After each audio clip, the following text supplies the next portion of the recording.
Welcome to Aural Hygiene.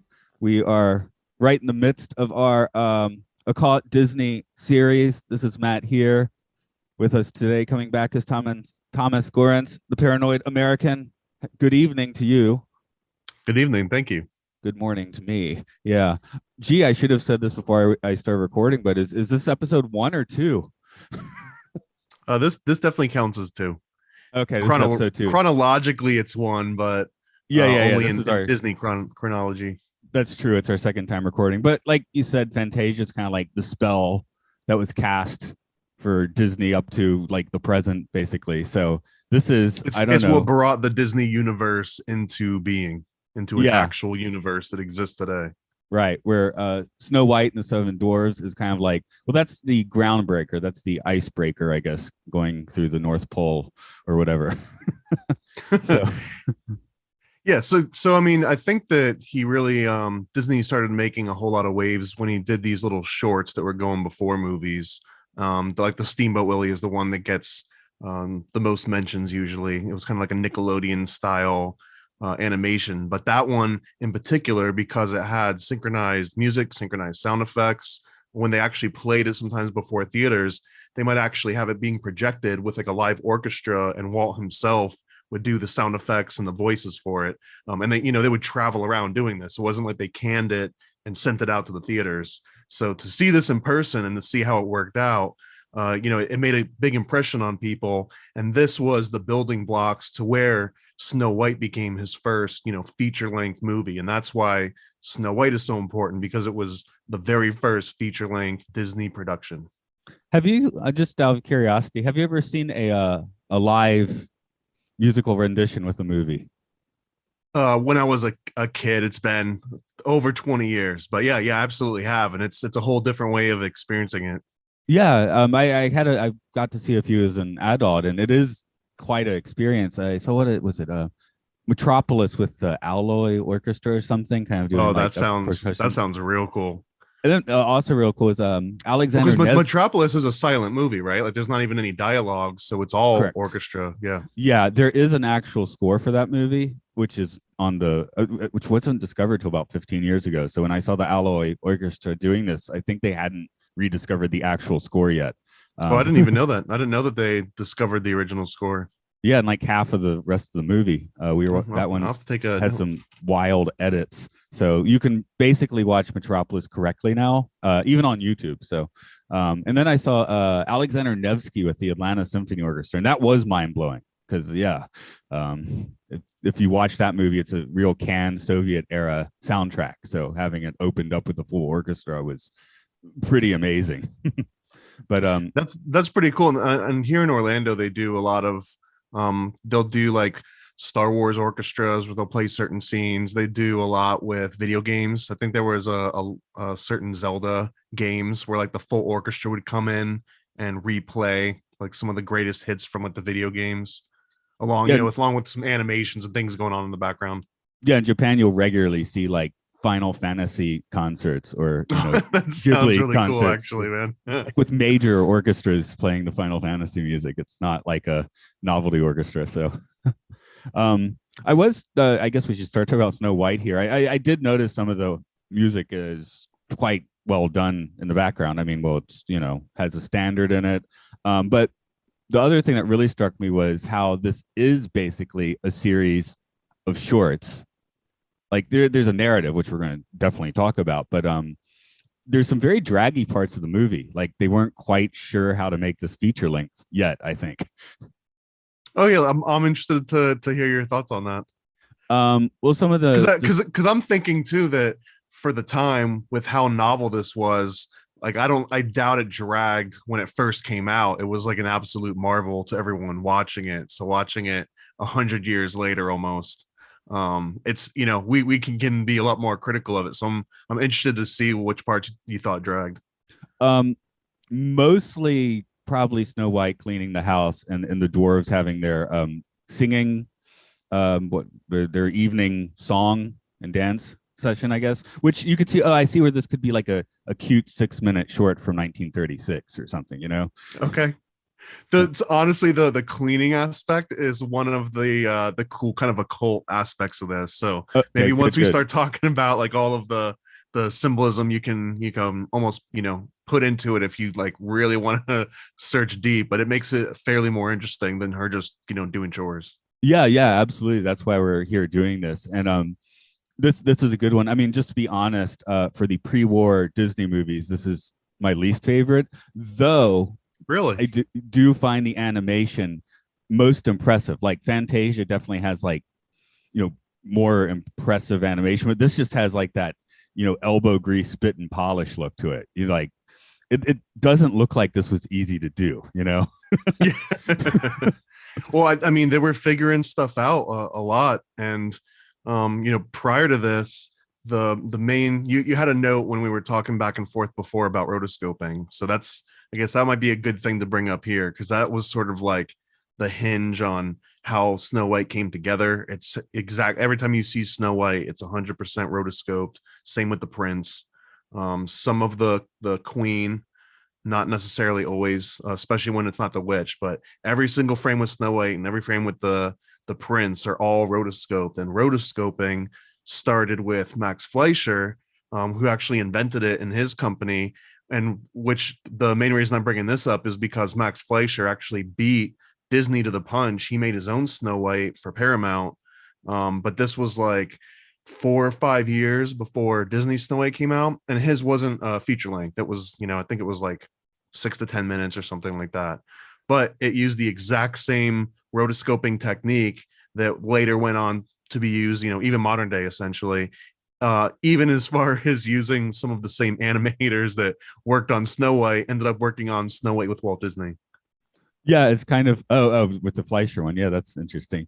Because I have found it interesting, and me not knowing that much about animation, I've seen some things on YouTube where they will show you where the animatic or whatever has been reused in multiple movies. So you'll see it in Peter Pan and Because then the it's same such a motions in the lot Jungle of Book. work, man. It is a Yeah. lot of work to trace all of those frames bit by bit, and they probably already had some of like the original materials, so it was a lot easier to just kind of add some details or change out facial expressions and reuse the same basic frames. Because if you're not familiar with how rotoscope works, a really really simple oversimplified version is that you can play back a video, and the video kind of gets projected on like a tracing board essentially. So if you've ever seen like a light board where you can turn the light on and it lets you trace through it, you're basically doing that, but you're tracing every single frame of video bit by bit. That's essentially what rotoscoping is. So one of the famous ones again came from Snow White, Max Fleischer. It was a Betty Boop version of Snow White, and there's a song with Cab Calloway called St. James Infirmary. Do you know which clip I'm talking about, by the way? Yo, I know these clips because I send them to people and sometimes worry that they're going to think I'm racist or something. I'll be dead, you rascal. Use my favorite. So I mean, I'll be a lot glad of when you're people, dead. a lot of people don't realize that really famous Cab Calloway with like the ghost singing St. James Infirmary and doing this like classic Cab Calloway dance. That's from the Max Fleischer Snow White. It's after Snow White dies, she goes into the underworld, and that's why Cab Calloway is this ghost, because he's dancing and it's the underworld of Snow White. And at the conclusion of that, she wakes back up, and it's kind of like the familiar endings.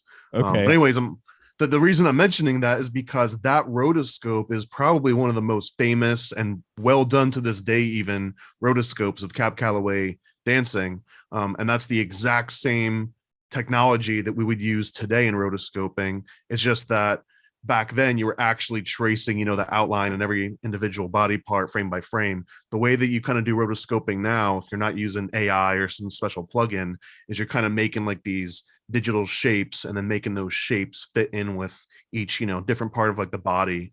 But it's really essentially the same sort of technology, just we've got helpers to do it, but it's the same process. Yeah, I guess you'd now be like putting like the dots on people and digitally tracing the rotoscoping. That's part of it. Or you would like the way that you would do it now is you've got like LiDAR cameras or ones that can detect 3D. So even as someone's moving around, you can detect from 3D space where their edges are. So you don't have to sit there and actually draw the edge outline. And then there's all sorts of like AI and plugins that can determine like the depth of different pixels just based on the lighting and the context of the scene, to where you don't even need like special 3D cameras, just like the AI and algorithms can do that for you. But you don't get that same sort of fluid rotoscopy look. Like there's just something very it's almost like an uncanny valley aspect to it, to where you're watching Snow White, you can clearly tell the difference between one of the little elves, or the worker gnomes like moving around versus Snow White moving around. It's just night and day difference and like the fluidity of it. Now, this is something weird I heard just yesterday, and I guess Snow White has some 3-plane camera work, so it might apply to Snow White as well. It was the people who just did the director's edition of Star Trek: The Motion Picture, and one of those producers said recently there's a theory that film doesn't just capture the image; it's not just photographic, but actual, old school analog film emulsion also includes light field information. So theoretically, if we were able to translate that, you could watch like Casablanca in true 3D. That's interesting, and I don't doubt it. I mean, especially between any sort of extra, I'll call that like meta information, right? If there's like some light field information, you could pass that into some kind of AI algorithm that's already doing the depth perception just based on the regular pixels, add in the extra meta, and it gets even, more advanced and more specific. So, I mean, it's not going to be too long before we're going to be able to, you're not just going to like watch Snow White, you're going to be able to like remix it somehow with like your other favorite Disney movies, or, insert it into like a TV show. I mean, that sounds crazy, but I really do feel like that's kind of the next thing, is that you turn on Netflix and it's not showing you the different, pre-made TVs and movies that you're used to. It's like, here's a completely original generated real-time thing with all your favorite characters and plot points, custom tailored to you essentially. That said, the algorithms aren't tight enough yet, because I went on YouTube last night. I don't like to eat dinner when I'm taking notes, so I waited to finish Snow White. Went on YouTube. I was like, "Oh, come on, YouTube! I don't want to see any of this stuff." well, I mean, I think the algorithms are fine. It's just that the algorithms are being used to like train you what you want to watch, not necessarily cater to your taste. You know what I mean? It's like the algorithm's looking at you and being like, "Oh, he's still not learning. This is what we want you to watch." That might be it, actually. So anyway, that was kind of my segue to the magic mirror being a 2D 3D sort of image. Well, we don't know if it's 3D. It just, in this 2D animated film, the magic mirror just comes across as 3D-ish. Might be the menu screen on the Blu-ray as well. Well, I mean, if we're going to start getting to like the symbolism here, it doesn't really matter the 2D 3D aspect of it, unless you want to get real, metaphorical on like the whole entire display of movie. But the magic mirror is a great place to start, because again, this being the very first feature-length Disney movie, it almost opens up on this sort of astrological mirror with a witch walking up. Like the first feature-length Disney movie could have been about anything at all. It could have been a Looney Tunes style thing. It could have been, name any other cartoon that came out even in the same era. It was just kind of cool and specifically occult, esoteric, hence why we're talking about it, but that it really just opens up on this astrological plane and a witch kind of talking out into this void. And it's also sort of an interesting aspect here, because she talks to the mirror because she wants to get reconfirmation about, how popular and how good looking she is. And it's impossible to not draw this correlation to like the witch is holding up her iPhone and posting on Instagram or something, and then like refreshing it to see, am I the fairest one of them all? Am I getting the most likes? Or people complimenting me on my looks? So yeah, I mean, I just absolutely love this movie modern day for that reason. Yeah, and it's probably been about 8 years since I've seen this. At that point, seeing it an awful lot because my daughter was 3 years old at the time. But watching it this time, since then, I've done most of my occult reading and things like that. And yeah, I'm like, whoa, that is a full-blown zodiac there. Okay. And just as a real world effect, I mean, this is one of the chief Mandela effect examples, with it being magic mirror on the wall. Maybe it's because of the Star Trek episode. Everybody wants to say mirror, mirror, right? Yeah, I knew you were going to say that. That is one of the most commonly cited, phrases for what was it called? The Mandela effect, where like the false memories. Is a lot Right. of people apparently think that it was mirror, mirror on the wall. And I'm sure that probably was repeated somewhere at some point. I don't know if it was a commercial or a retelling, or maybe it was like on a TV show, someone, like Full House or something, that were, they were reading it to like the kids or something. It had to come from somewhere, because I know for a fact that I heard mirror, mirror on the wall recited when I was younger. But yeah, it's not in the movie. It was never in the movie, unless you prescribe to the alternate dimensions of Mandela effect. Yeah, the one that I just can never get past, because I can admit it's magic mirror, sure, why not? But it's the Berenstain Bears is the one I just can't get past. Yeah. Why is that the one that everyone seems to be stuck on? because we all know it always was Stain, but you just look at that and it's got, even now it's like Stain. No, it's Stain. They have a stain on them. Okay. So yeah, that's the one that always gets me. But yeah, because I know sometimes I'm just like, sometimes you think, oh, how am I comparing with all the people I went to high school with, right? I mean, that's what we all do with Facebook or whatever. I avoid liking things on Facebook, to be honest. If I want to interact, I will leave a comment, but I just never putting a little, I hate the hugging the heart thing. Like, I don't even know what that means exactly.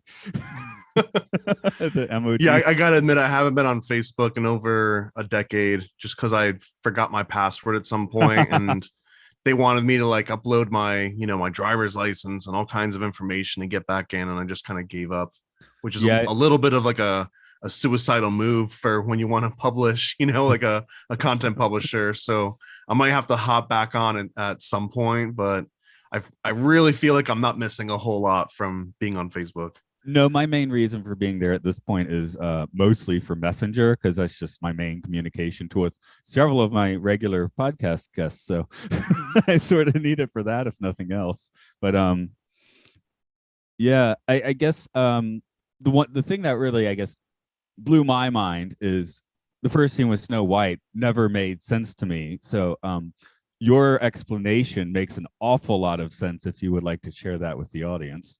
Yeah, so when we very first see Snow White, I think that she starts singing. I don't even think she's talking at first, and it's this whole song about if you wish into a well.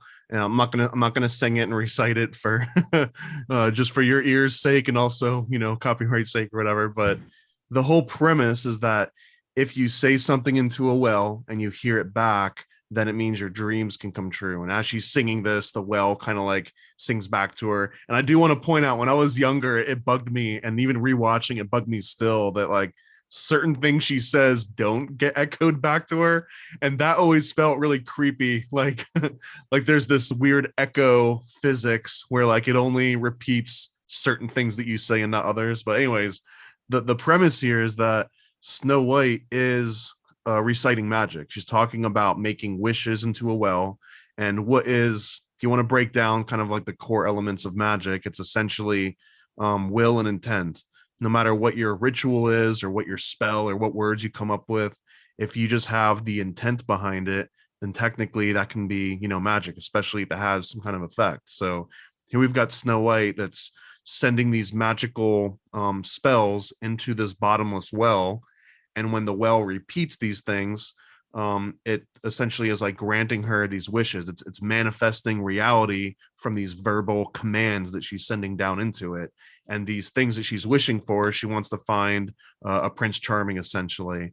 And as she's doing this, a prince literally manifests in the movie, and he starts riding over to her. And as soon as she sees him, she, in the movie, you're watching it and you're like, oh, this young virgin maid is obviously freaked out because now there's like a guy here, and she's embarrassed maybe. But another way to interpret this is that she's kind of shocked at how this power, like she actually just manifested reality by shouting spells into this endless well. and it actually came true, and she was so surprised that this worked that she runs into the castle and kind of like hides from the prince, but in effect is hiding from her own power.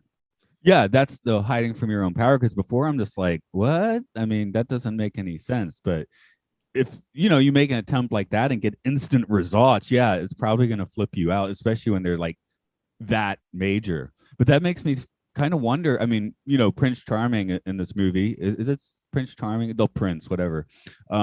He's so bland, which always bugged me. But now I'm like, well, he's not real. He's like an egregore or something. Well, yeah, he's male energy. He just represents the male energy that again, like at the very end of the movie, we sort of have this passive feminine energy that's locked away in this golden glass coffin.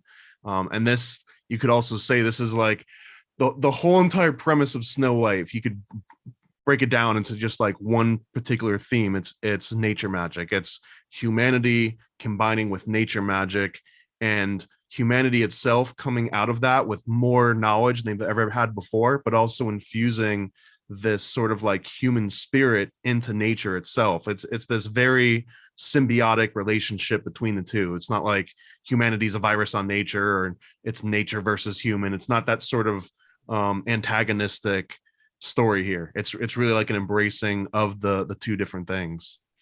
Yeah, I almost feel to a certain degree that the most human character here is the evil queen. It's the only one that has motivations that make sense.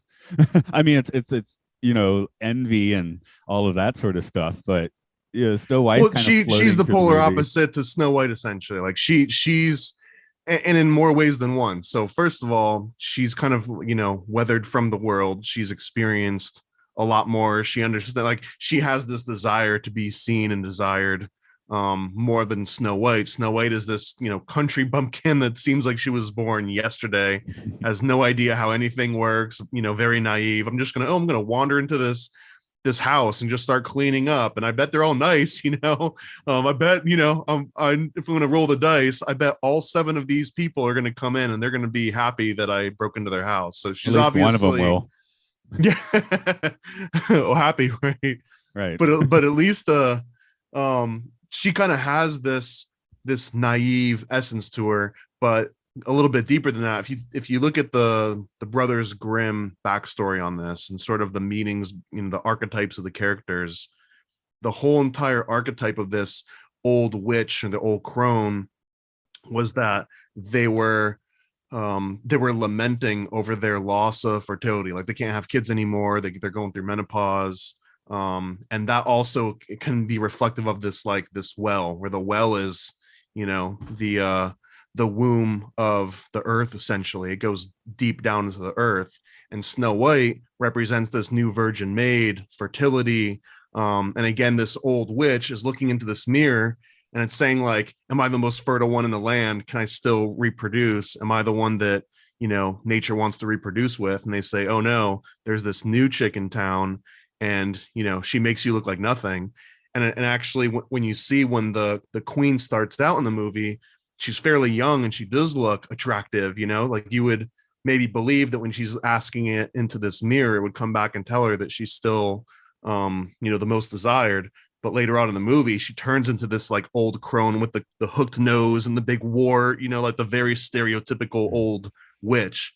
And that is to kind of represent that she's crossed that threshold. Like, she's gone through menopause. She is no longer able to create life ever again, and that's when she sort of embraces death as opposed to life.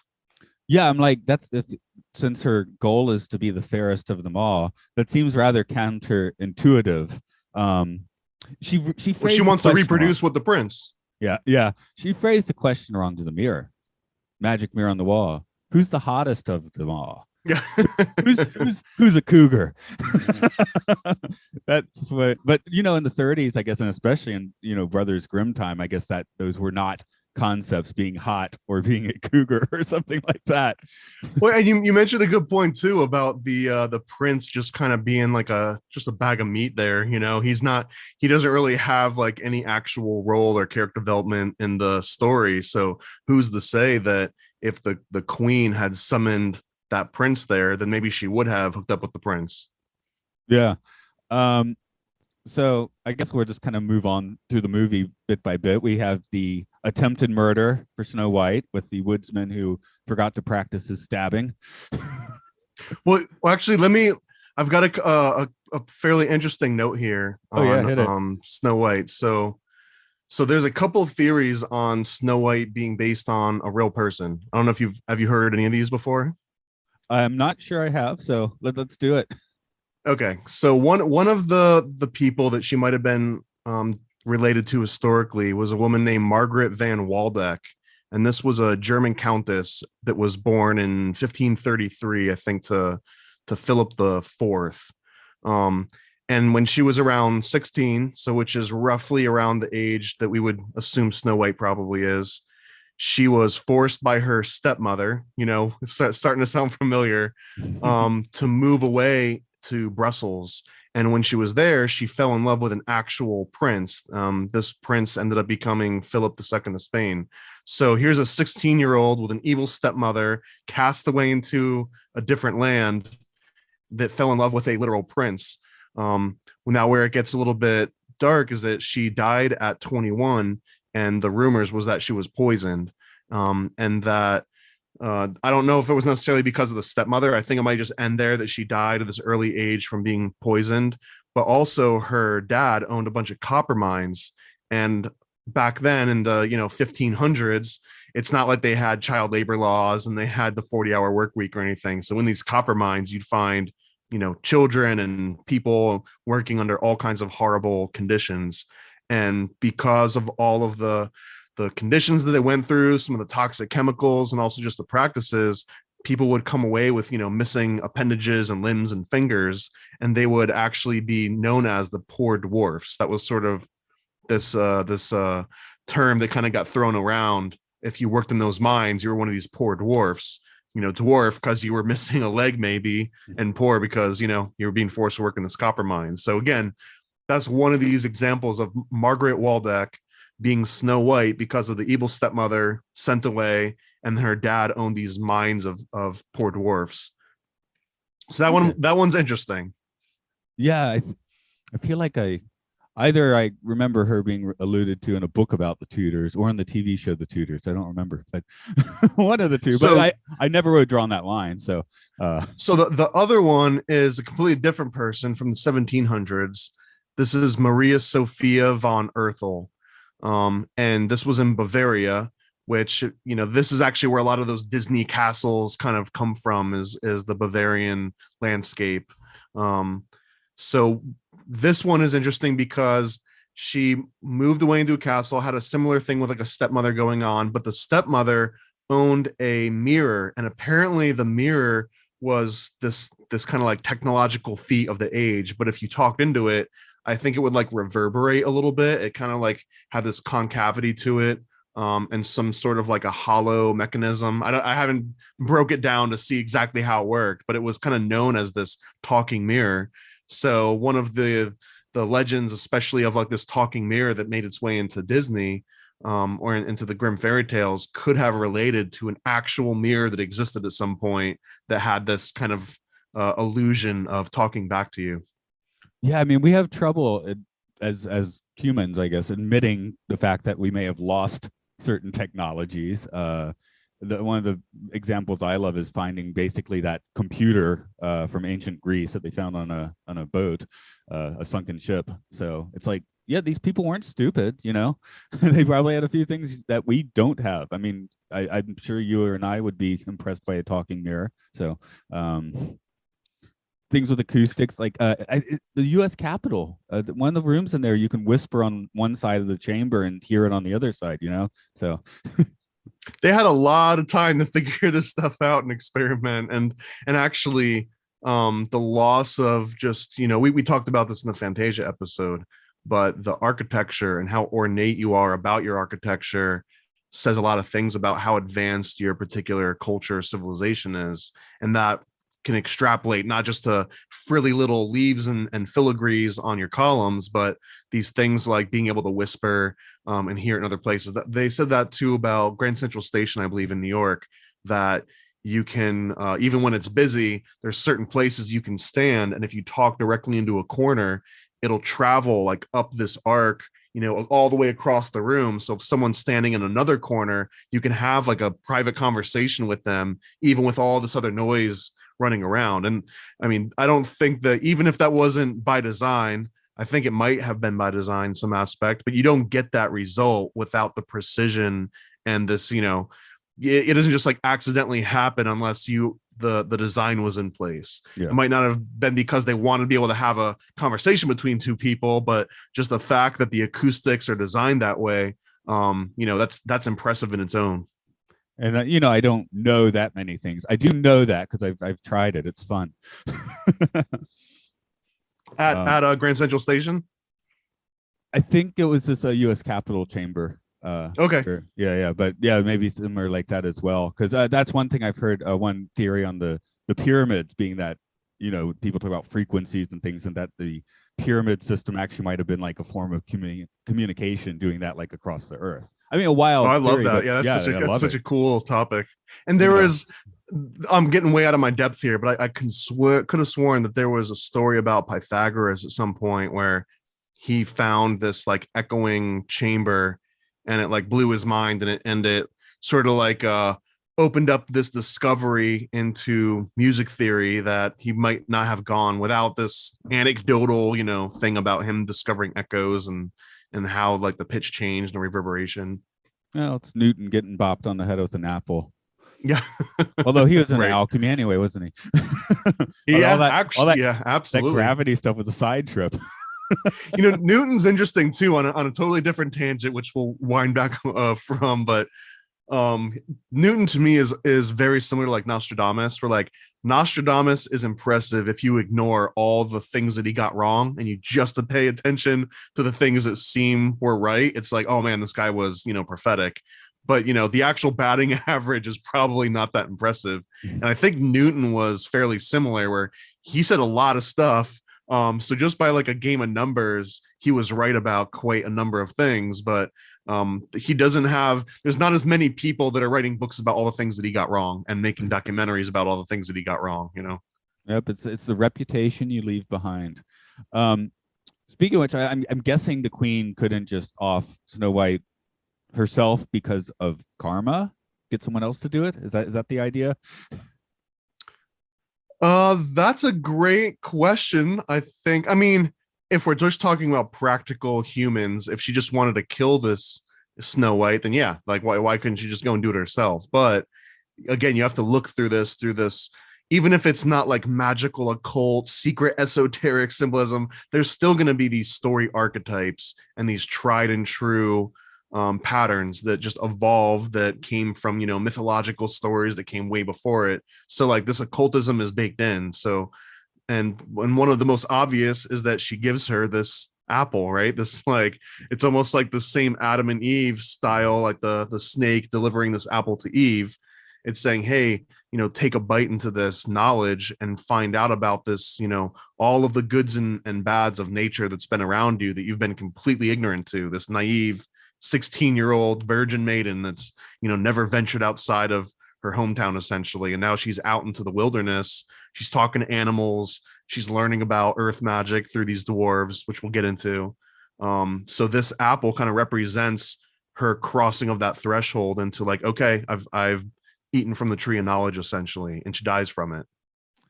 Yeah, I was thinking about with the queen, sort of the reason that everyone's so fascinated from the by Manson, right? Because Manson convinced people to do horrible things. So the queen is trying as long as she can to convince people to do these things, right? Oh, so the huntsman was like one of the Manson crew. Yeah, really. Well, I mean, yeah, he was an actual crony, I guess. But even the people who make war, the people who decide to make war, tell other people to go shoot other people. So it's like, where is the most evil? The person who comes up with the idea, or the person literally executing the idea? Well, and there's something to be said too about the balance of power. Like if you're the one that's actually on the front lines, then you clearly aren't the one with the actual power. So by the queen commanding others to do her dirty work, it just reconfirms that she in fact has the most power out of anyone. Yeah, I guess I'm just trying to paint true evil as being the person that convinces other people to do evil things, which is why we call her the evil queen. In this case, commanding people to do evil things. That's right.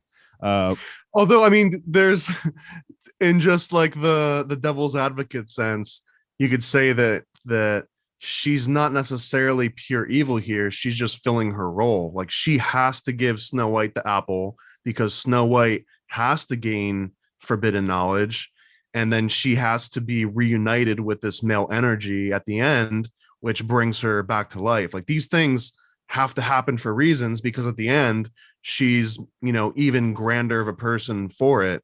And if she hadn't gone through all these trials and tribulations, if she hadn't been killed by the queen, and then the queen later essentially sacrifices herself, even if it's unwittingly, like this all has to happen in order for the story to progress and for her to kind of be reborn as this new person. She literally dies and comes back to life, which the occult implications of dying and coming back to life are, we can get into as a whole other route here. But the point I'm making here though is that just like Judas, essentially, it's like Judas had to kill, he had to do something that resulted in, say, Jesus dying and then dying for the sins of humanity.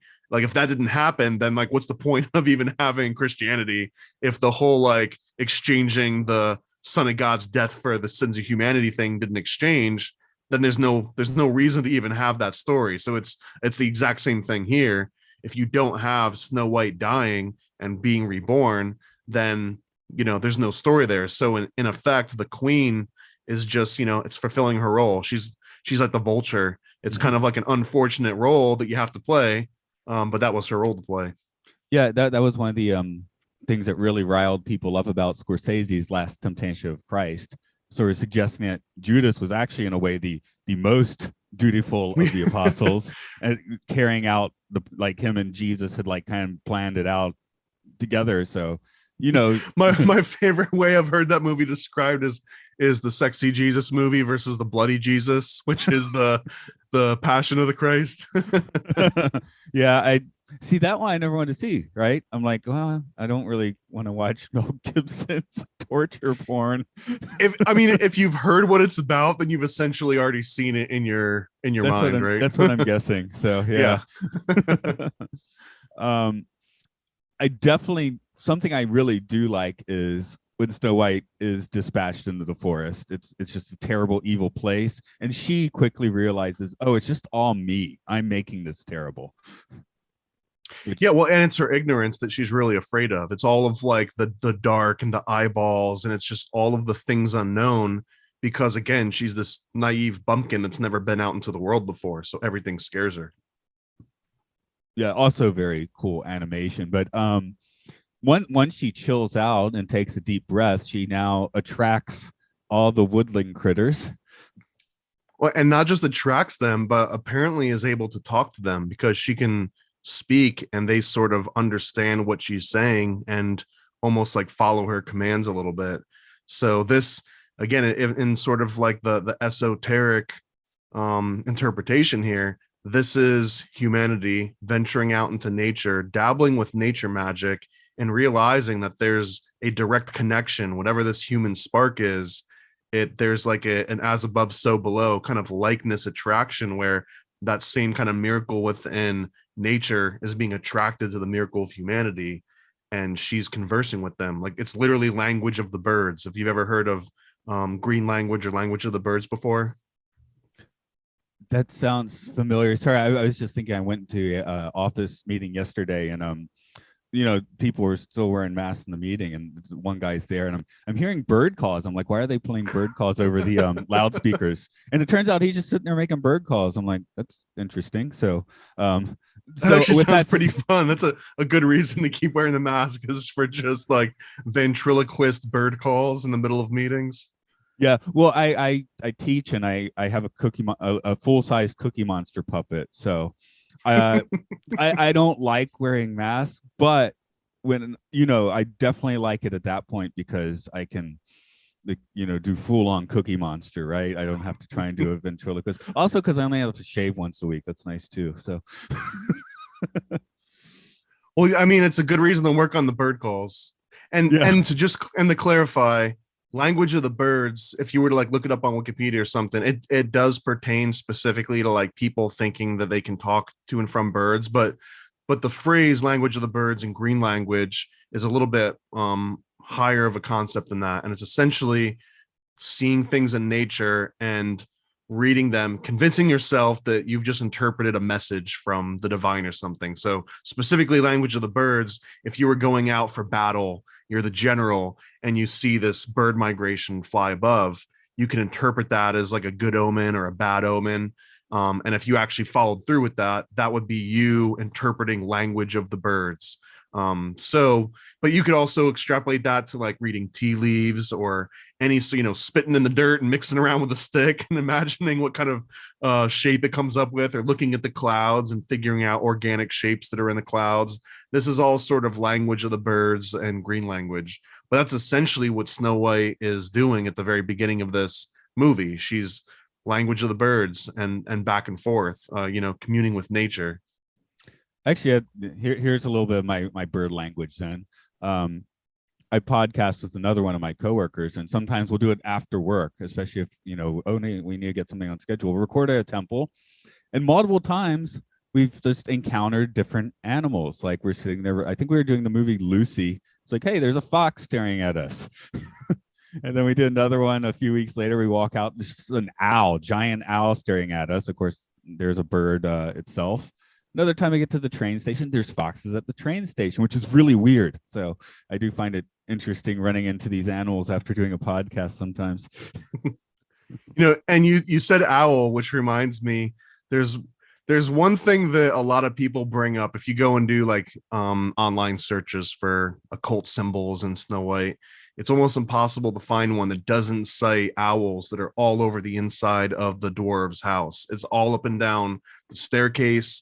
It's on like the banister above like the fireplace. It's all over the place. So these little like wooden owl faces carved all over the inside of the house. And this is often, I just wanted to point it out because it's so often cited as like this nod to like the Illuminati or something like this. I don't think that that's why the owls are in there. The owls have all kinds of cool occult symbolism. One of the more common ones is that owls can see at night. Even when there's very low light. So it's this implication that owls are wise because they can see in the darkness where other people, can't see in the darkness. And it's this metaphor to like darkness being ignorance and everything. So that could be attributed here to, again, Snow White being able to kind of like see through and learn a little bit more about her ignorance and get more information from these gnomes. Or the dwarves. I don't know if gnomes, dwarves, would they get offended if I mixed that up? I don't know. Yeah, well, it depends on if they're on your lawn. That's it. If you call them a gnome, they're like, no, you just want me to stand on your lawn. I'm a dwarf. and it's worth pointing out here too. I haven't done a deep enough dive on this, but the little hats they wear. Do you recognize the specific hats that all of the 7 dwarves wear? Are we going phallus with this? No, we're not going phallus yet. Not yet. Okay. But they're wearing Phrygian caps. And these Phrygian caps are like these. It's like the little. It looks like a sock that kind of like folds over on the top, and they're all wearing this. And Phrygian caps are a sort of an interesting concept because the use of them and their presence in sculptures and artwork predates human written record. So you can actually find images of, and a lot of them are from cults. So there was like an ancient cult that its members would wear these Phrygian caps, and the artwork pertaining to these cults predates written records of said cults, which is such an interesting concept on its own. But the Phrygian, whenever you see a Phrygian cap anywhere in artwork, especially modern art, you can take it as some sort of a nod to like the ancient arts and the ancient unknowns. Before we completely move into the dwarf land, I am just looking at my note here that I know we have in Japan the idea of forest therapy, which I guess is another idea, kind of what Snow White's doing. Maybe, and the green language might tie in with that, but the idea is just for depression or stress to basically go hang out in the forest for a while. I'm not sure the specifics if you're supposed to like what you're supposed to do. But that is a So that is a I don't trend know if here. this is related to that specifically, the force therapy, but I remember a long time ago watching a documentary. It might have been on like a very specific sect of Buddhism, but it was in Japan. And essentially, when someone was going through this initiation process, they would go out into the woods and just camp out for, I think it was like up to 2 weeks or something. They wouldn't eat anything. They might bring like just enough water to sustain them, but they would eat absolutely nothing and essentially just starve themselves until they began to hallucinate. And it was almost like a Japanese version of like a Native American spirit journey. But from what I understand, it had absolutely nothing to do with consuming any sort of hallucinogens. It was just the process of forcing your body to start going through the phases of starvation. The brain would start to shut down, and some of like the synapses, like there just wouldn't be enough energy in the body to complete all the normal communication in the mind. And it sort of emulated the same effects as a hallucinogen, where it was forcing the brain to make the connections that weren't there as the body was like starting to shut itself down. But once they get into this state of hallucinating, they would be able to like talk to their ancestors and, you know, do some kind of like deep soul searching. And then once that happens, they hopefully, you know, make it back out of the woods and go home and recuperate. Have you heard of anything that sounds anything like that? Yeah, actually, I'm not. It might be a perfect. I don't know if it's a perfect match, but not too far from here, probably about 50 miles, is Togakushi, which is fun. You can visit the Ninja Village, which is I like to call the world's most dangerous amusement park, because basically you're like climbing around on stuff like a ninja. Let my daughter do that when we were 6. But that was, they have the Ninja Museum, and yeah, that was one of the things they would do. Just kind of, they would go recluse themselves in the Japanese mountains, and I'm not sure. And I believe it was like a test of your resilience on how long you could just survive out there with nothing but meditation and yourself and not go crazy. And but it also was supposed to be some like very deep spiritual experience for you, that you come back, you know, like a changed person. Here's this one's a lot easier, but I work in Nagano City, and I think I mentioned before, the main temple there is called Zenkoji. One of the fun features of Zenkoji is it has a underground passage with no lights whatsoever. And you didn't mention that part of it. It's kind of like a big sea. You go in, it's dark, but at the very back of the sea, you're supposed to find a little handle. And if you can find the handle, you're supposed to gain some bit of enlightenment. Which is this like a trick? Like there's no handle? There's a handle. Oh, there is a handle. Okay. Yeah, this is one of the main Buddhist temples. Like there is no spoon, sort of thing. Well, here's the thing. If usually when you go, it's probably you're a tourist or something. It's a Saturday, Sunday. There's, you know, a lot of people are going through. You're in a line of people, and it's you hear the kids giggling when they find the handle, that sort of thing. But I went in one day without anyone, because I don't work too far from there. I went with nobody. Nobody was in there. I was like, okay, now I get it. Now I get why the experience. It's like you have to be by yourself for the experience to work. And what was different about it when you were by yourself? There's no presences around you. I mean, let's face it, you can kind of feel people's auras around you to a certain extent. No noise. That was extremely important, because on a normal busy day, there's people, you know, mumbling or giggling or things like that, footsteps. But doing it completely by yourself in complete silence is a much more profound experience than just a fun day with your family. Fun day with your family. It sounds like if this were something in the States, it would just be covered in like gum and like crazy glue or something. It would, and it would smell. It would smell. Yeah, it would smell like urine. Guaranteed, it would smell like urine. So yeah, there was the expression, "This is why we can't have nice things." We get a lot of nice things in Japan. Like recently, I don't know why. I guess people have been trying to save money, so it's getting even harder. It's always been notoriously difficult to find a trash can in Japan, and now it's getting even harder. Yet there's still no litter in most places. It's wild. It sounds like a nice problem to have, man. Yeah. Let's talk about the dwarves. I won't be titling the episode this, but I did name our Zoom meeting Snow White and the Seven Elementals. You want to riff from that? Yeah, so actually you brought up a really good point when we first started talking here, that you felt like it kind of dragged when she went into the dwarves house and she's just kind of doing the dishes and she's brooming the floor and she's making the beds, and it's like, why did a bunch of animators sit down and draw this lady just doing chores, and why am I watching it for 6 minutes, like this could have been cut. And I think that, again, if you look into this from sort of a specifically like a Rosicrucian Gnostic at point of view, and Rosicrucian being a very, very general term of just any sort of it is a non-Christian look at sort of the occult magics and pagan rituals and pagan knowledge that came from like the 1500s and on. Sort of Rosicrucianism is like the systematic way of looking at that.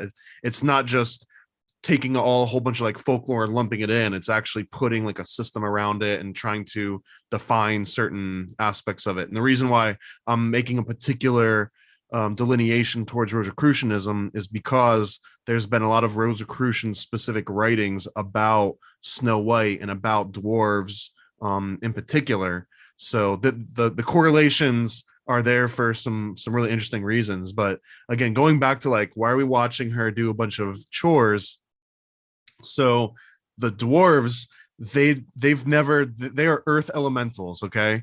So, and if you literally look at the elementals, air, earth, fire, water, if you were an earth elemental, like you don't have water. You've never touched water. So they're dirty. They've never cleaned. They've never taken a bath before, because like literally is a single, earth elemental that's never interacted with any of the other four elements. It's just pure dirt, pure earth. So Snow White comes in and she starts cleaning the ground and starts cleaning everything. They come in and she convinces them all to take baths. This is humanity saying, okay, I see these nature elements, these magical elements. I'm going to start combining them. I'm going to combine the earth element with the water element. This is her cleaning the house. This is her having them take these baths. And at one point, one of the dwarves is actually saying like, I've never even touched water before. And it's hard to watch it and not immediately translate that to like, this is an earth element. Like if they beat you over the head and said, by the way, watcher, we're talking about earth elementals here. That's the only way they could be more explicit about it. So basically they've got a punk rock house. Have you heard? Yeah. It's like a hoarder's sort of house. Yeah, for sure. One of my friends, when we were living in America, like one of my best friends, I would not let my wife come with me to his place. He came to our place all the time, but I wouldn't let her go there because I knew she'd start cleaning, and it was never going to happen. It was a full-on punk rock house. It was like the young one's house, right? It was like, no, like that extra little like film of dirt is sort of like a badge of honor, right? Exactly. Like you got to smoke like a few hundred packs to get that nice brown tint on all the walls, right? Yeah, my wife's Japanese, and a Japanese woman cannot handle that. that would drive them to madness because they would try cleaning it and they can't. So, yeah, so she was not allowed. Well, and that's why you get to have nice things, right? It is, yes, it is. There are pluses to this. So. You think their house smells more like dirt or sulfur? I mean, great. I would probably say a little bit of both, because again, they're going during the day, they're going down into the earth and they're mining all day. So they have to be coming back up and smelling like sulfur, So that makes a lot of sense for the dwarves themselves, but then we got the names, which could just be an affectation, but we specifically got most of them named after emotions or characteristics, except for Doc. Yeah, so this one was the hardest one for me to read into, because I want to say that this is Snow White representing humanity, assigning emotion, like human emotions, to earth elements. But when she goes into the house, they already have their names on all of their beds. So clearly those emotions were labeled to each of those individual dwarves before she came around. or at least when she was conscious of it. You could say that maybe if this really was humanity, maybe humanity had already named these dwarves and they already knew her and she already knew them, but everyone forgot each other. That's kind of like the creation story, like the Tower of Babel. Like everyone was on the same page and they were working towards total enlightenment, and it all kind of fell apart and everyone forgot each other. So there might be some element of that to this, because again, as earth elementals, they're almost like inert. They like all they do is just go into the ground, dig up gems, bring them back. They even claim in the movie that they don't even know what the hell they're digging them up for. They're just like, we don't know what we're doing, we just dig up these gems and bring them up. And that's because those gems is these like gems of information, these gems of knowledge that can only be utilized by human intellect, and earth elementals got nothing to do with intellect. It can't process it. It takes humanity come in and the human intellect to process those gems. And I was, the kind of mindless labor thing. Disney opens up a bunch of its movies with this stuff. If you think of even up the beginning of Frozen, it's like, I can only remember the honest trailers "We Are Cutting Ice" song, but like, yeah, that's actually a really great point. So, and there's a few other examples. I think Pocahontas might start with just manual labor. They have all these movies starting with having a mindless manual labor. Oh man, we could go deep on, not today, but we can go real deep on Pocahontas and occult symbolism, because the actual people that are represented in that movie go really, really deep. Yeah, especially that time period. Yeah, we'll save that one because I just started thinking of Francis Bacon, and it could go on all day, can it? Yeah, so you mentioned too the seven earth elementals, but in the whole concept of occult sciences and Rosicrucianism, you could also correlate the seven dwarves to the seven planets. And this isn't the seven literal planets. If you go back into, again, this like occult sciences, they were talking about what you call the seven classical planets, or the seven luminaries. And this is essentially just the large masses that classical people could see in the sky. So like they considered the moon a planet, Mercury, Venus, the sun they considered a planet, Mars, Jupiter, and Saturn. So this is the seven classical planets, but they could very well represent those seven dwarves, and maybe those emotions could be attributed as emotions for each of those planets. There's also the seven sages ideas. Let's just take it from the Atlantis perspective, where Atlantis is a civilization that goes down, and there's these seven sages with their little handbags and stuff, like reseeding knowledge, which again, you mentioned the dwarves like in getting these gems, or maybe getting gems of knowledge. So I'm just laying it out all now, so that I didn't think about this in detail. Oh, man, you reminded me too of some deeper research that I'm not going to be able to pull to my head, but the symbolism of a bag and keeping treasures in a bag itself has a very deep sort of like occult past to it. Like especially when it comes to like ancient artwork that's been found, usually when it's someone holding a bag, that bag refers to some kind of like secret or hidden knowledge. It's like almost never do they just throw an accessory in, you know what I mean? Like almost just like these animated movies, an animator had to sit there and draw the same frame thousands of times. So it's not like they just accidentally, oops, I just drew that extra little bag on this guy's belt. And the same goes for all sorts of old classical artworks as well. Very little of those details were arbitrary. And the idea of holding information on a crystal. I mean, you got Superman. The first movie has that. What else? Oh, the crystal skulls from Central America, which seem to be laser cut despite being extremely old. Yeah. And there's the theory that and if you stare into it and like focus your energy, it can like drive you insane. And I love those stuff. Then like Dan Aykroyd has like a vodka out that's based on the legend of the crystal skulls. Oh, I just know that he went on a bunch of podcasts shilling his vodka, and it was hysterical. That's what it's based on. Is that he's also fascinated in the crystal skull mythology. Apparently, if you get him talking about UFOs, you're going to have a good time. So, or an interesting time at least. But yeah, I didn't know his vodka was actually tied in with that. But as far as images just seared in my brain, when you say Snow White, the first image I do get is basically the dwarves, silhouetted against the sunset marching home.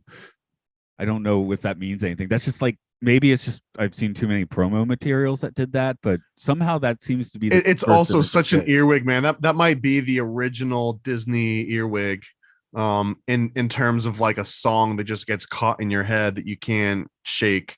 That feels like one of the original ones to me, at least. Except I can only rustle up the lyrics, whistle while you work. Hitler's a jerk. Mussolini bit his weenie. Now it doesn't work. I don't The think I've wartime seen version. that edition. No, that was the wartime song, and for some reason, when I was a kid, it was still bouncing around. Even though I don't know, I guess people just thought it was funny. So The one that I remember was the Batman, Jingle Bells. oh, right.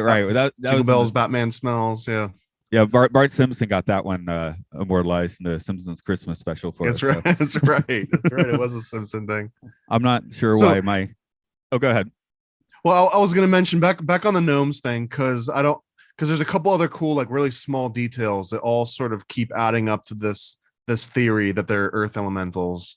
And one of them again is your mundane, she comes in and she's cleaning the house. Why is this? Well, this is because their messy house is a show of neglect of this higher order of consciousness, that like only humanity can come and preserve. And even when they come in, they're like, what happened to all the dust? Where's my cobwebs? Like they were used to living in this ignorance and just kind of living in this like one-dimensional state, and they clearly saw the impact of humanity when humanity came through and started shining light and cleaning the cobwebs out. So again, this I find this one is like one of the most interesting parts. And she begins to cook for them, but they also sort of end up providing for her. Now she's got a place to stay and be safe, and she can eat herself and nourish herself. So this is humanity's and nature's symbiotic relationship again, where what nature gets out of it is humanity coming in and cleaning out the cobwebs, and invoking these spirits and being able to actually utilize all the gems. And then at the same time, nature is sustaining humanity, keeping humanity alive, giving humanity a safe place to stay from the outside elements. So Dopey, what he does with the gems, is that just funny or sticking I them in think his so. eyes? Yeah, And stuff? Okay. yeah. I mean, honestly, I'm not one that's trying to look for symbols everywhere, always, constantly. This particular, and if you need to put a name to it, there's a guy named Franz Barden who was a German self-proclaimed magician, and he did a whole set of Rosicrucian research on gnomes and dwarves, and he mentions. I've got an actual quote here from one of his books, and it says, "Gnomes are little people similar to elves and fairy tales. They have long beards and wear caps." We talked about the Phrygian cap. They've got long hair and flashing eyes, and their garments are frocks. And that every earth spirit carries a small lantern, and each lantern has a different luminosity. The lanterns help the earth spirits find their way through the subterraneous kingdom. And again, you mentioned as they're going down, they all have these different lamps. Well, in the animation, they aren't necessarily all colored something completely different. But this again represents, if you assign each of these 7 dwarves to the 7 classical planets, those planets were rumored to vibrate at different frequencies. They all had their own color, they had their own emotion. So again, this is just reconstituting the same theory about them being like earth elementals and representing sort of this arcane magic from essentially the magic that was baked into these grim fairies tales that then get evoked and illustrated through Disney's. Here's one that I am going to go ahead and read into a little bit because they start going Jiminy Cricket, like all of them, and Jiminy Cricket, of course, is going to be a character in the next movie. And I was like, well, maybe they liked it, maybe it's just an expression at the time. But then I was like, well, other people have done that. Led Zeppelin, they'd always put like the album title tune on a different album. It kind of made me think of that. Like, what is it? Now I can't remember Led Zeppelin album titles for. Oh, the song remains the same is on a completely different album, for example. You might not be wrong, especially because I mean Pinocchio was the very next full length feature movie, and it came out like 3 years after Snow White did. So there was probably overlap between guys working on Snow White and guys working on Pinocchio, or at least transitioning over into it. Yeah, or Pixar movies always have something from the next Pixar movie hidden somewhere in the previous, or like Pixar a license movie. plate, or like a fast food sign, or like a T-shirt. Yeah, it always like links to something else that's going to come up. Yeah, so I'm just pointing out this is something that Disney's been doing like pretty much the whole time, which is kind of just like a animator Easter egg in a way too. So well, okay, well, actually, I'm glad you brought that up, this Easter egg, because you're a Disney fan more so than the average person, I assume. That came up before, at least. Have you heard the concept of a hidden Mickey?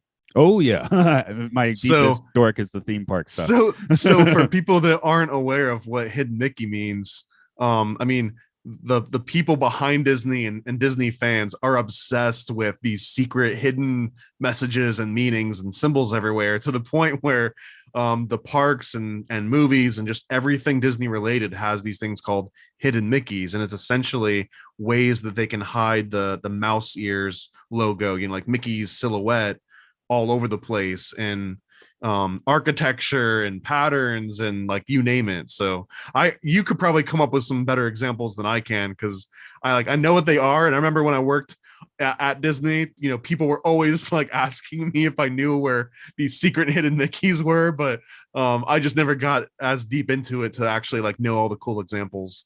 The only one I can think of right off the top of my head is, I think, in Tokyo's Pooh's Honey Hunt. I believe there's and in the end, when he has finally found his honey, I believe some of the honey is in the shape of a Mickey. Just to call one off the spot. Sorry, that's a Tokyo one, but that's the one I've been to most recently. So, but the point here is that it's not arbitrary, and it's not that the honey was made and then someone afterwards was like, hey, that kind of looks like a Mickey, and then they were like, okay, we're going to call that a hidden Mickey. The premise is that they know that they want to hide these hidden Mickey ears in very subtle places, so they hide them there just so that people can find them and get excited that they are kind of like seeing the secret language that's encoded around them. And it's such a great analogy for being interested in sort of esoteric and occult wisdom, because it's all about just seeing hidden Mickeys everywhere you go. It's about going into a museum or going into a church or going into any sort of public place with classic architecture and pointing out little details and being like, oh, that thing there, that's a scorpion, but that's probably a reference to the Scorpio like zodiac, so that might actually date this piece or have some kind of delineation between that. And that's exactly kind of like what a hidden Mickey would be. And if you didn't know it was there, you'd just be like, oh, that's a cool little design, and just keep walking. Yes, it's the biggest one, and I'm trying to find specifically what it is, but you're still looking at hidden Mickeys? I am. There's it's Hollywood Studios, and I think it's one part of the map where if you are looking down, the whole, maybe it's like the Echo Lake area is a giant hidden Mickey. So that's kind of fun. But there is one, I think it's Hollywood Studios, one part of the map, the layout of the park is actually a hidden Mickey, which is kind of cool. And there's people that book their entire vacations around just hunting hidden Mickeys the entire time, which is, I mean, whatever floats your boat, right? Yeah. So it's like a scavenger hunt. It's exactly what it is. Yeah. Okay. I guess we need to get to the Queen's transformation and basically the meat of the movie. Because I mean, cleaning your house is good, of course. Although I like to work with a little bit of clutter. I find when my room is perfectly arranged, I'm not very productive. Where a little bit of clutter, I get productive. So, I've heard that's a sign of genius. Okay, maybe that's dwarf energy. I don't know. But the Queen's transformation, again, it's really counterintuitive. I guess she's just got murder in her heart at this point, so that uglifies herself anyway. Yeah, I mean, the very obvious superficial take is that she becomes this ugly outward appearance because it's reflecting her ugly, inner appearance. But again, this when she can completely converts into this like stereotypical witch with the hook nose and the mole, this is just a reference to that she has fully crossed that threshold and is now completely became this archetype. Like before, there might have been a question if she was the fairest one of them all and if Snow White may or may not have been her competition. Now it's like she has fully embraced the role of, okay, now I'm this evil witch and I have to fulfill the rest of my destiny essentially. And part of that is, putting on that uniform. Right. And this is the other part where I wondered if they were padding the movie, but maybe if you can spell this out. So we have the transformation where she has a book that literally says black magic on the spine. I love that. Yeah.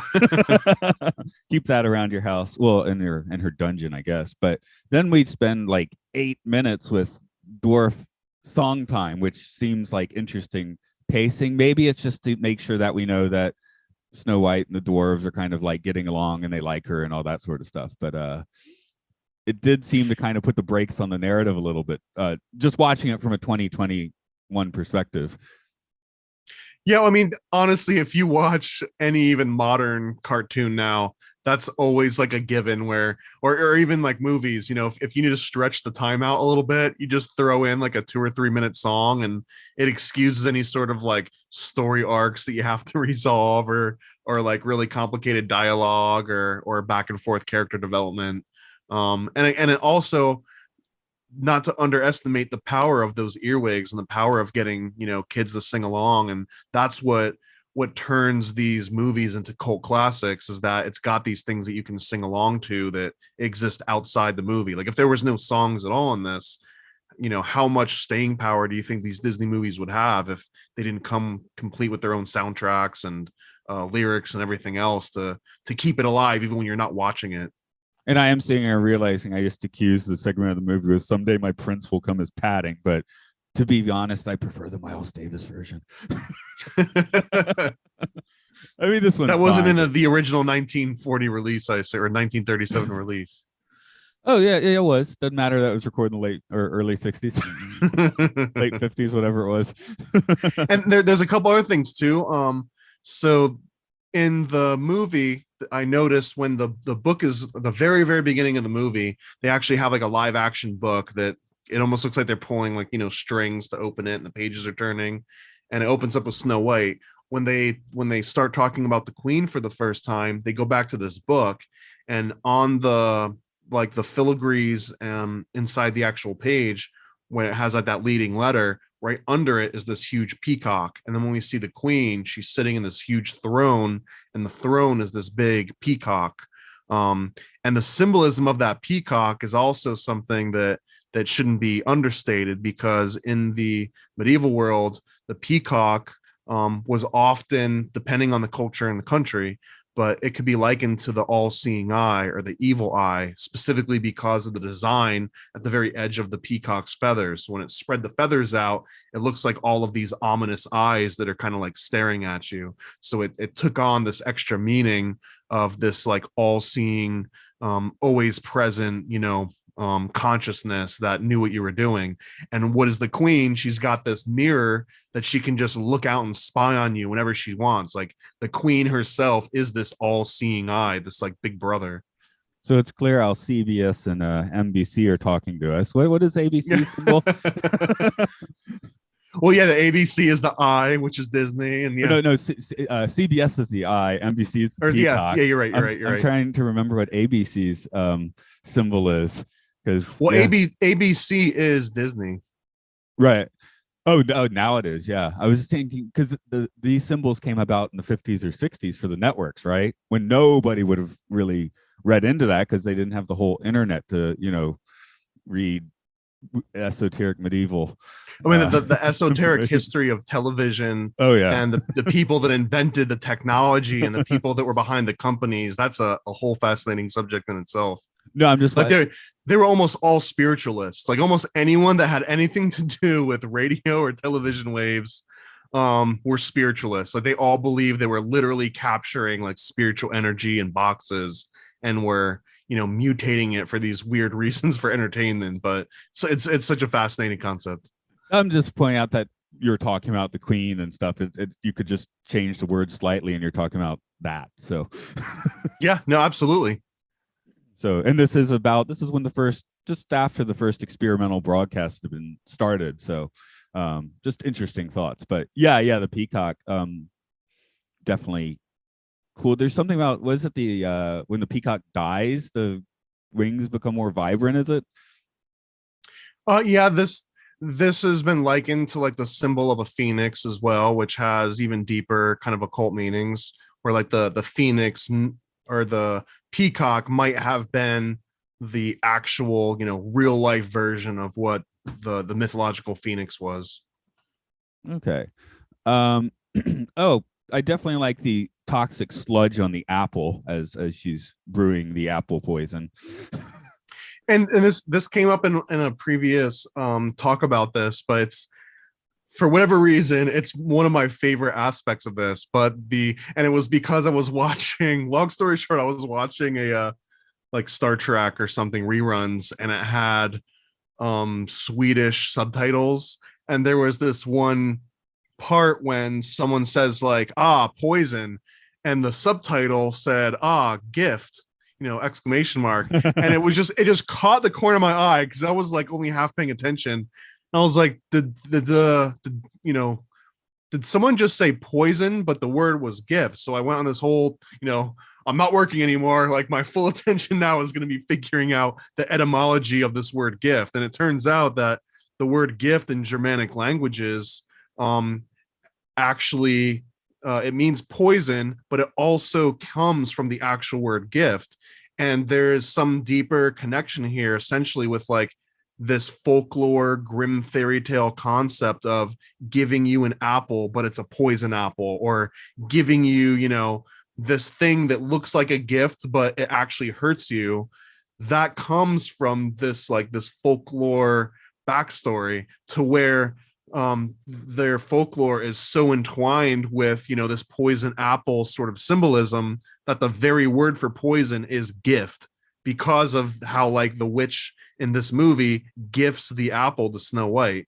Like this is just completely arbitrary words that we're connecting. If you actually look into the etymology of the word gift, as in the German word for poison, this is where it comes from. And for whatever reason, that just blows my mind that like that they were so embedded with this concept of giving around, poison apples, so to speak, that it became part of your normal language.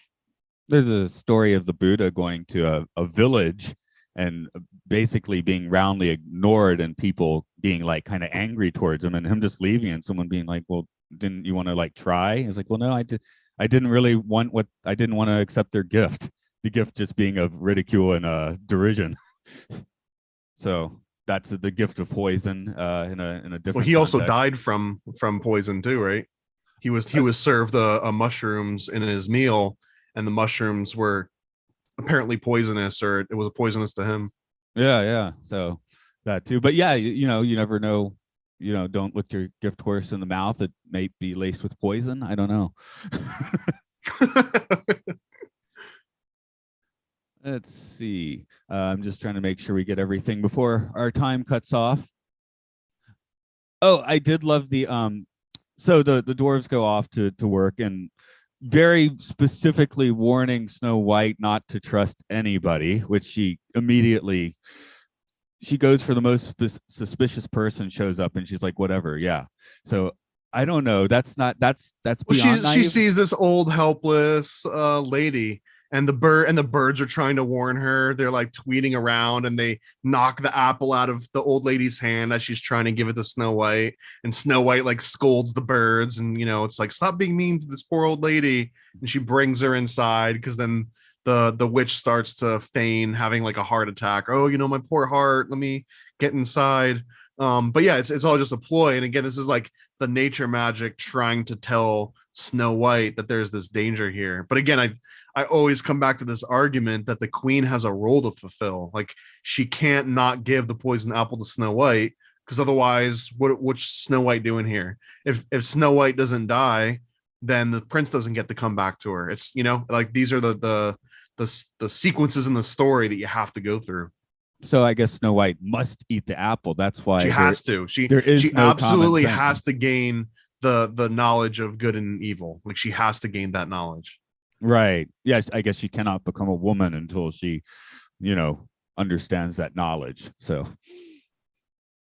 Yeah, exactly. I'm trying to think if there's another layer to that, but it's right under my brain. But yeah, it was just kind of, I guess that's what When frustrates the some gnomes people get now. word of it. Sorry, go ahead.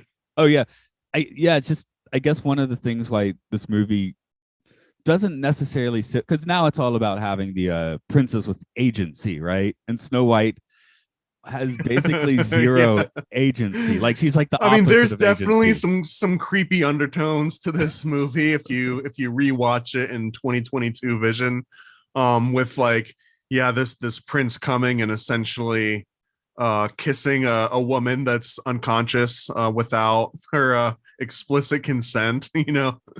She's friend zoned all the dwarves. Although I guess, like you said, they're not actual human consciousness. I guess you can't. But I'm like, if we are to accept that the dwarves are at least in part human, hey, she could have a dwarf boyfriend, Or seven. or so. Yeah, she could have her own like reverse harem. That'd be cool. That.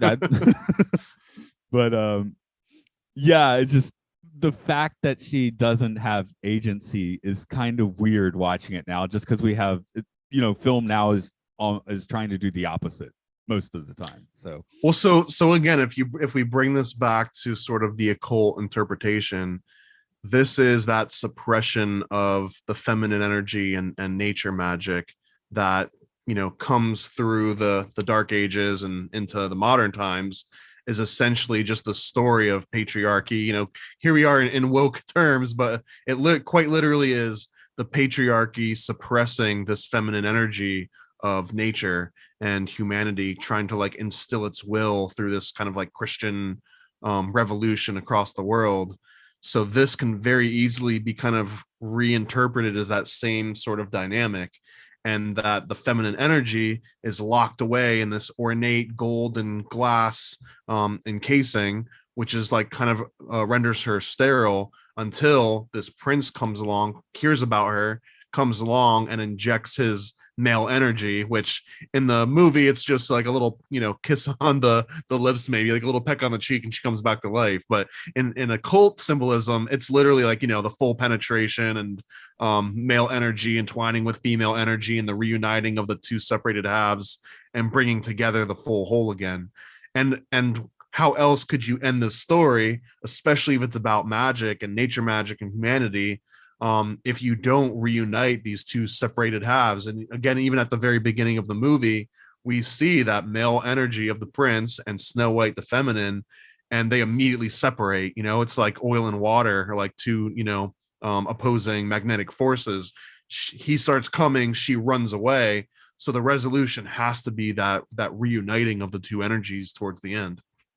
right, because my last note is, should they live happily after should they live happily ever after? They just met. I mean, as symbolism, of course, so they must come together. But I'm like, they, you know, who knows what bizarre habits he has. He's a prince.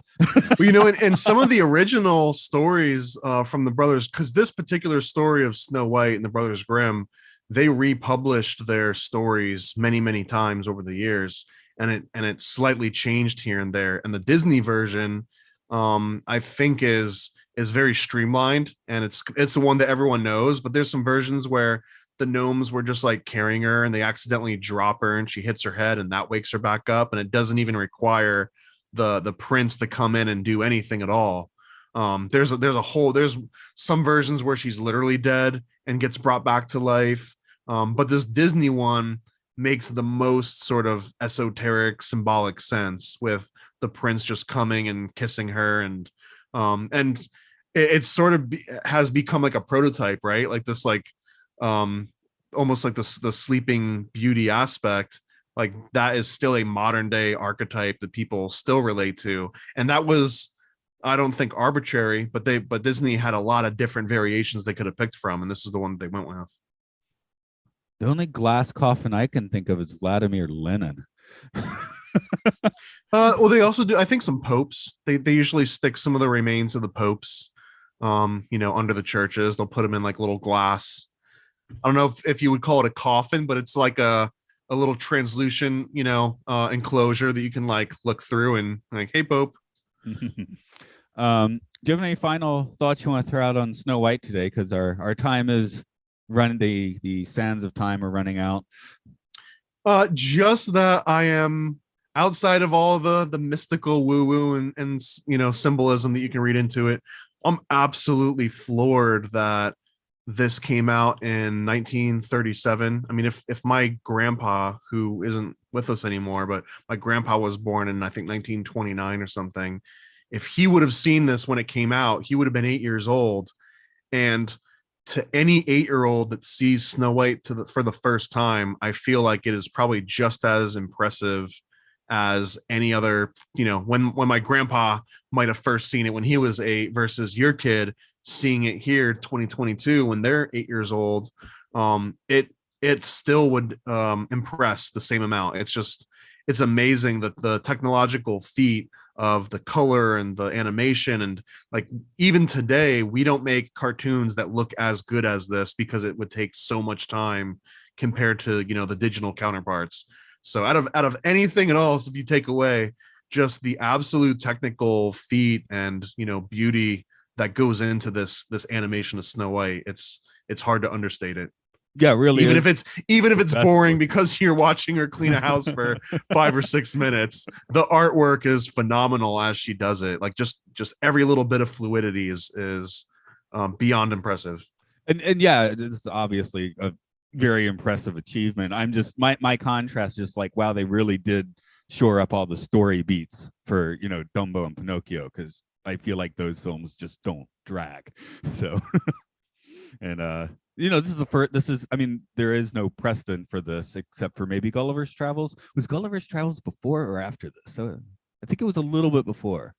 That was good question. Although didn't Gulliver's, I might be talking out of turn here, but didn't Gulliver's Travels also have some combined like hybrid, where it was like live action and animation combined as opposed to just animation? I think they rotoscoped, but there's also not feature lengths, but there's a couple of those Popeye cartoons that have model shots, which are really cool. Like the is it Aladdin, something like that. But they have Popeye going through the cave, and the cave is actual film footage. And that was one of the very first Popeyes. Like that might have been one of like the first 3 Popeye, the Arabian Nights edition, where Pluto is essentially one of like the Arabian Night guys. Yeah, I know that has some footage, but yeah, I didn't research Gulliver's Travels coming in, just bopping it off the brain today. So, but yeah, I actually need to read a book that's on my iPad about this period of animation, because it is fascinating. Because now it's like, oh, it looks old or it looks different, but it's like, no, everything is like innovative in the 20s and 30s with animation, basically. So it makes it quite an interesting period. Before I let you off, tell the folks listening what you're up to, I guess, and where to find you. Oh yeah, that's right. I have a whole I do a bunch of stuff. So I'm Thomas Gorence of Paranoid American. You can check out paranoidamerican.com. I've got comic books and coloring books and all sorts of cool projects. And essentially what Paranoid American is we take conspiracy theories and occult research, like a lot of like the deeper stuff we've been talking about today, and I try to put that into comic books that break down the information in a way that does not take itself seriously at all. Lots of silly jokes and adult humor, depending on which title that you go with. So if you like what we've been talking about here today, I highly recommend checking out the Secret Mystery School series, and you can find that on Amazon right now, issues 1 and 2, with issues 3 and 4 to come soon this year. So yeah, check me out, paranoidamerican.com, and on Instagram at paranoidamerican. And you've been listening to Aural Hygiene. It's Aural Hygiene Pod on Twitter and Facebook and stuff. And I do other podcasts. You can hear about the Twilight Zone on Time Enough Podcast. We do sci-fi movies at Matt and Luke's Sci-Fi Sanctuary. There's a couple of podcasts where they talk about video games, though I am not the gamer of the bunch. It's all on Patreon under the name Podcastio Podcastius. There, that's the spell, isn't it? If you say it enough times, it is. Yeah. Yeah. Apparently, a reference. It sounds so Harry Potter, but from the show Peep Show. So that's where the reference actually comes from. But I don't know the show so well. The other fellow named it, but I like the name. It's great. Okay. Well, I'm gonna go find my prince, I guess. All right, man. Good luck out there. Come. You just got to knock yourself out and hope someone walks up to you on the street and gives you a little peck. Yeah, there's an old lady across the street that really wanted to talk to me yesterday, and I was like, "Yeah, actually, I need to get back to work anyway." But I was like, she starts handing out apples. Be wary. Yeah, yeah, really.